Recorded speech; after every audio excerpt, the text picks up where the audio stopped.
Do you think our grandparents had it easier when buying a house? What would you say if I told you that now isn't a more challenging time? It is the same as it was before, but now there's a problem. You. Yes, that is right. It isn't the market, it isn't the crazy interest rates, not even the inflation.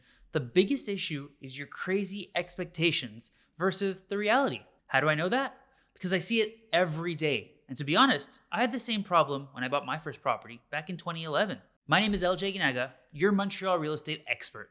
I've been a realtor for 16 years now, and with my team, I've worked on more than 1,300 transactions. As you can imagine, I've seen a lot of people that struggle with their expectations. In this video, I want to compare our present with the past and give you an idea of where the market is going, factors that impact home prices, and the importance of managing your expectations, including one of my favorite antidotes about it. Our team recently finished reading the book Same as Ever by Morgan Housel. The book brought into light a few points that I had never considered before. In the 1950s, most households had to make ends meet on a single income with at least 3 kids on average. However, the part that caught my attention is that houses were on average 1/3 the size of homes today. Most families had 6 occupants in homes that were 1/3 the size. While everyone likes to focus on the ability to purchase on a single income, every news outlet before failed to mention that people were less picky.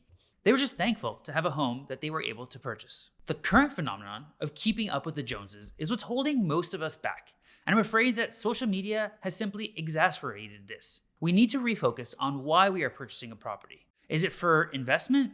Is it for convenience?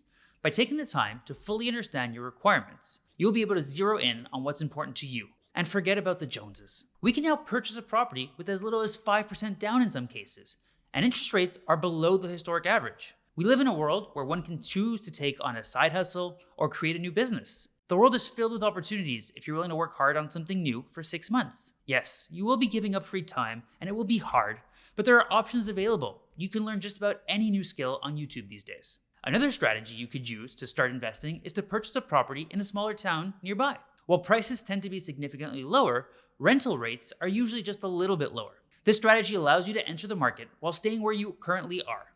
This will still require you to put your ego aside and purchase in a town that you may not see yourself living in, but who cares? You want to rent this property out anyways. We keep hearing people say that I'll buy when the market crashes. The truth is, we had a brief market correction when interest rates skyrocketed. Since then, prices have been climbing steadily. We have a huge supply issue in Canada. This means that it will be a while before we see prices start to come down.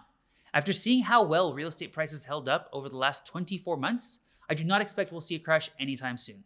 A new trend that you may also want to consider is to purchase a property with a friend or possibly multiple friends. As prices continue to climb, it's getting harder and harder to purchase a property.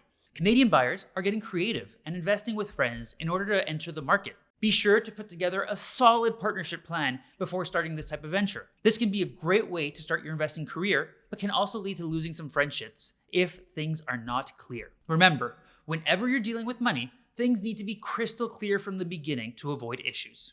One of my favorite success stories comes from a client who purchased a triplex in Point St. Charles back in 2013 for $315,000. Back then, nobody wanted to buy in Point St. Charles. He fixed it up a little bit and ended up selling it for $617,000 just 4 years later. He took a gamble on the neighborhood that most people weren't considering at the time, and the gamble paid off. He didn't let his ego get in the way. He understood that there would be great future gains if he could just get into the market. Now that you understand the biggest factor that has been holding you back, what are you going to do about it? Are you thinking about adding income to your bottom line? Will you reach out to friends to start an investment group?